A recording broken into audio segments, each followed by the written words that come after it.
Ayat hari ini adalah Lukas 1, ayat 56 sampai 66. Mari kita baca bersama. Dan Maria tinggal kira-kira 3 bulan lamanya bersama dengan Elisabet, lalu pulang kembali ke rumahnya. Kemudian genaplah bulannya bagi Elisabet untuk bersalin, dan ia pun melahirkan seorang anak laki-laki. Ketika tetangga-tetangganya serta sanak saudaranya mendengar bahwa Tuhan telah menunjukkan rahmat-Nya yang begitu besar kepadanya, bersukacitalah mereka bersama-sama dengan dia. Maka datanglah mereka pada hari yang ke-8 untuk menyunatkan anak itu, dan mereka hendak menamai dia Zakaria menurut nama bapaknya. Tetapi ibunya berkata, "Jangan, ia harus dinamai Yohanes." Kata mereka kepadanya, "Tidak ada di antara sanak saudaramu yang bernama demikian." Lalu mereka memberi isyarat kepada bapaknya untuk bertanya nama apa yang hendak diberikannya kepada anaknya itu. Ia meminta batu tulis, lalu menuliskan kata-kata ini, "Namanya adalah Yohanes." Dan mereka pun heran semuanya. Dan seketika itu juga terbukalah mulutnya dan terlepaslah lidahnya. Lalu ia berkata-kata dan memuji Allah. Maka ketakutanlah semua orang yang tinggal di sekitarnya, dan segala peristiwa itu menjadi buah tutur di seluruh pegunungan Yudea. Dan semua orang yang mendengarnya merenungkannya dan berkata, "Menjadi apakah anak ini nanti? Sebab tangan Tuhan menyertai dia." Amin. Saudara-saudari yang terkasih, semoga kasih karunia Allah yang besar menyertai Anda semua yang telah datang ke tempat ini di pagi-pagi buta untuk mencari wajah Tuhan. Secara khusus, saya berharap agar waktu doa yang kita persembahkan sebagai waktu pertama di hari ini menjadi waktu untuk mengarahkan kembali hati dan arah hidup kita kepada Allah. Perikop yang kita baca hari ini adalah dari Lukas 1:56. Judulnya adalah Kelahiran Yohanes Pembaptis. Sebenarnya, kita tidak memiliki banyak pengalaman membaca perikop ini dengan saksama.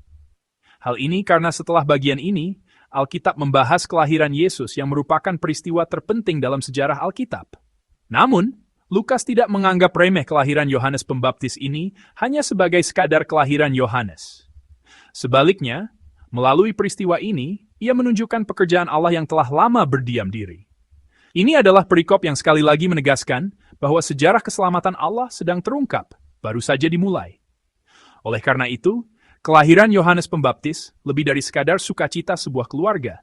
Ini adalah tanda awal yang mengumumkan bahwa sejarah keselamatan Allah telah dimulai kembali. Perikop hari ini dimulai seperti ini. Dalam ayat 57 dikatakan, "Kemudian genaplah bulannya bagi Elisabet untuk bersalin, dan ia pun melahirkan seorang anak laki-laki." Kalimat ini mungkin tampil naksat biasa, tetapi sebenarnya mengandung makna yang luar biasa. Terutama bagian, genaplah bulannya. Ungkapan genaplah bulannya ini tidak hanya berarti sebuah alur waktu yang kebetulan. Ini adalah ungkapan yang memberitahukan bahwa waktu yang telah ditetapkan Allah akhirnya telah genap, akhirnya telah tiba. Jika kita melihat usia dan keadaan Elisabet, kelahiran ini bukanlah sesuatu yang dapat dijelaskan dengan kemungkinan atau perhitungan manusiawi. Ini adalah bagian yang menunjukkan bahwa meskipun harapan manusia telah lama berakhir, janji Allah belum berakhir dan sedang digenapi, sedang mendekat. Di sini, kita perlu merenungkan cara Allah bekerja. Allah tidak bekerja dengan kecepatan dan waktu yang kita inginkan. Terkadang, ia tampak datang terlalu lambat. Namun, perikop hari ini berbicara dengan jelas dan tegas. Allah tidak pernah terlambat, dan ia tidak tergesa-gesa. Allah bekerja menurut waktunya dan caranya, yang berbeda dari perhitungan kita. Meskipun bagi kita tampak seperti waktu hening di mana tidak ada apapun yang terjadi, Allah sedang memimpin seluruh periode sejarah dalam waktunya. Fakta ini adalah pemandangan yang menambah iman bagi kita semua yang hidup dalam masa penantian. Seperti yang telah dibahas sebelumnya, jika kita menerapkan kelahiran Yohanes Pembaptis dan ungkapan genaplah bulannya pada diri kita bisa mendapatkan banyak manfaat iman. Terkadang kita cenderung menafsirkan sejarah iman hanya sebagai kisah seseorang yang istimewa, sehingga kita melewatkan pekerjaan Allah dalam hidup kita yang tidak berarti. Namun, perikop hari ini dengan jelas menyebutkan kelahiran Yohanes Pembaptis sebelum kelahiran Yesus. Artinya, bahkan dalam kehidupan kita yang biasa-biasa saja, kehidupan kita yang normal, Allah turut campur tangan dan menaruh perhatian. Oleh karena itu, saudara-saudari, saya berharap kita tak dapat menghadapi kembali kehidupan kita sehari-hari yang biasa. Saya berdoa dalam nama Tuhan, agar Anda dan saya dapat menemukan bahwa pekerjaan Allah menyertai semua peristiwa yang tampaknya berlalu begitu saja. Yang hanya seperti catatan dalam buku harian, dan bahwa waktu Allah sedang digenapi. Mari kita baca ayat 58 bersama-sama dengan satu suara. Ketika tetangga-tetangganya serta sanak saudaranya mendengar bahwa Tuhan telah menunjukkan rahmat-Nya yang begitu besar kepadanya, bersukacitalah mereka bersama-sama dengan dia. Amin. Dalam ayat 58, terdapat ungkapan bahwa para tetangga dan sanak saudara mendengar dan bersukacita bersama melihat kelahiran Yohanes Pembaptis. Ini menunjukkan bahwa kasih karunia Allah tidak berakhir pada satu individu, melainkan didengar dan dialami bersama di dalam komunitas. Lukas memberitahu kita bahwa meskipun kasih karunia Allah tampak turun kepada individu, pada akhirnya seluruh komunitas akan menikmatinya bersama. Jika kita menelah seluruh Injil Lukas, kita akan melihat bahwa keselamatan Allah selalu dimulai dari individu, tetapi terus meluas ke seluruh komunitas. Saudara-saudari, iman bukanlah masalah pribadi semata. Inilah alasan mengapa kita beribadah bersama setiap subuh dan datang ke tempat ini. Ketika komunitas mendengar dan bersukacita bersama atas apa yang telah Allah lakukan bagi seorang, kasih karunia itu dapat semakin meluas dan menjadi lebih jelas. Oleh karena itu, kita harus setiap hari memberikan kesaksian dan memuji kasih karunia kita. Bukan untuk membanggakan diri kita, tetapi semoga kita semua dapat memberikan kesaksian setiap hari tentang kasih karunia yang telah Allah berikan kepada saya. Kasih karunia yang telah Allah berikan kepada kelompok sel kita, kasih karunia yang telah Allah berikan kepada tim pelayanan kita, dan kasih karunia yang telah Allah berikan kepada komunitas kita. Saya memberkati Anda sekalian agar maju dengan mengingat bahwa ketika kita bersaksi seperti itu, kesaksian itu tidak akan berhenti sebagai suara sangkakala yang berbunyi sendiri, melainkan akan menjadi sukacita komunitas kita, sukacita masyarakat kita, dan sukacita negara kita. Selanjutnya, perikop berlanjut ke adegan pemberian nama anak. Orang-orang sesuai kebiasaan hendak menamainya Zakaria menurut nama ayahnya. Di masyarakat saat itu, ini tentu merupakan pilihan yang sangat wajar. Namun Elizabeth berkata dengan jelas dan tegas, ia harus dinamai Yohanes. Saudara-saudari, nama Yohanes berarti Yahweh Maha Pemurah.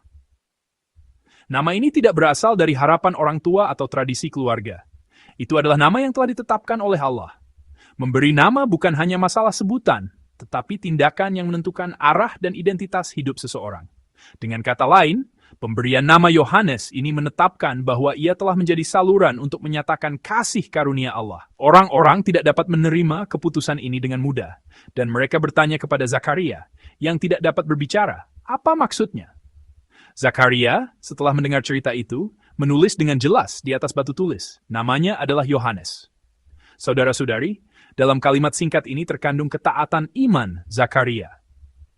Sebelumnya, Zakaria adalah orang yang telah menanggung masa hening karena tidak sepenuhnya percaya, meskipun telah mendengar firman Allah. Namun, sekarang ia tidak lagi membuat alasan atau mencoba menjelaskan. Ia menunjukkan sikap menerima dan menaati firman Allah apa adanya. Dan pada saat itulah mulutnya terbuka. Waktu keheningan berakhir dan waktu pujian dan pengakuan terbentang. Melalui ini, Lukas memberitahukan kepada kita sebuah fakta penting. Kehendak Allah tidak diikuti setelah dipahami sepenuhnya, tetapi menjadi semakin jelas dan tegas di dalam ketaatan. Bukan pemahaman yang melahirkan ketaatan, melainkan ketaatan yang membuka pemahaman itulah yang ditunjukkan kepada kita melalui sosok Zakaria. Inilah tatanan iman. Oleh karena itu, ketika firman Allah datang kepada kita, yang harus kita ingat bukanlah bergumul dengan berkata, Tuhan, yakinkan saya, buat saya mengerti. Awal dari iman adalah mengambil satu langkah dalam ketaatan pada firman yang telah dinyatakan dengan jelas. Jadi, saudara-saudari, jika ada firman Tuhan yang Anda dengar, janganlah bergumul dengan Tuhan setelah mendengarnya, tetapi ambillah langkah iman pertama. Sebelum kita melakukan kesalahan dengan bergumul dengan Tuhan untuk meyakinkan kita, semoga kita dapat mengambil satu langkah terlebih dahulu dan kemudian bertanya kembali akan kehendak Tuhan.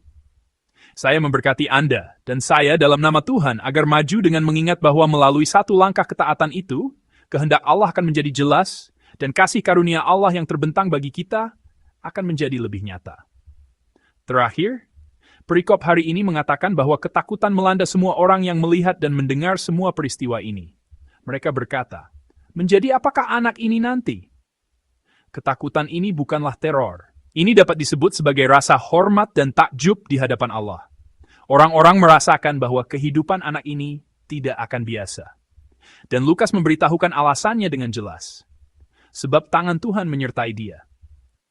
Kehidupan Yohanes menjadi istimewa bukan karena ia luar biasa, tetapi karena tangan Tuhan yang memegang dan menuntun seluruh hidupnya menyertainya. Melalui firman hari ini, saya ingin kita merenungkan kembali hidup kita. Bukan hidup yang menyalahkan diri sendiri dan putus asa karena merasa keadaan kita kurang atau kemampuan kita kurang. Tetapi ingatlah selalu bahwa ketika kasih karunia Allah menyertai kita, hidup kita menjadi lebih istimewa dan pekerjaan Allah akan dinyatakan. Meskipun terkadang hidup terasa tidak berjalan lancar dan tidak terbentang, ingatlah bahwa pada saat itulah ketika kasih karunia Allah datang, waktu itu menjadi istimewa, menjadi waktu yang menyatakan sejarah Allah. Jadi saudara-saudari, saat Anda menjalani kehidupan hari ini, ingatlah selalu firman hari ini. Saya memberkati Anda dalam nama Tuhan, agar maju dengan mengingat waktu yang disertai dengan pemeliharaan Allah tentang waktu yang genap, waktu untuk mendengar dan bersuka cita bersama atas kasih karunia itu di atas segalanya. Waktu untuk taat, dan bahwa waktu kita menjadi istimewa ketika kasih karunia Allah menyertai kita. Saudara-saudari yang terkasih, saya akan mengakhiri firman ini. Apa yang kisah kelahiran Yohanes Pembaptis katakan dengan jelas kepada kita hari ini adalah bahwa pada akhirnya Allah masih hidup dan masih bekerja di dalam waktunya. Meskipun hidup kita tampak sunyi dan lambat, ingatlah bahwa tangan Tuhan menyertai kita. Pagi ini, saya memberkahi Anda, dan saya dalam nama Tuhan, agar kita dapat memegang kembali iman ini, dan menjadi heni, dan penuh semangat di dunia ini.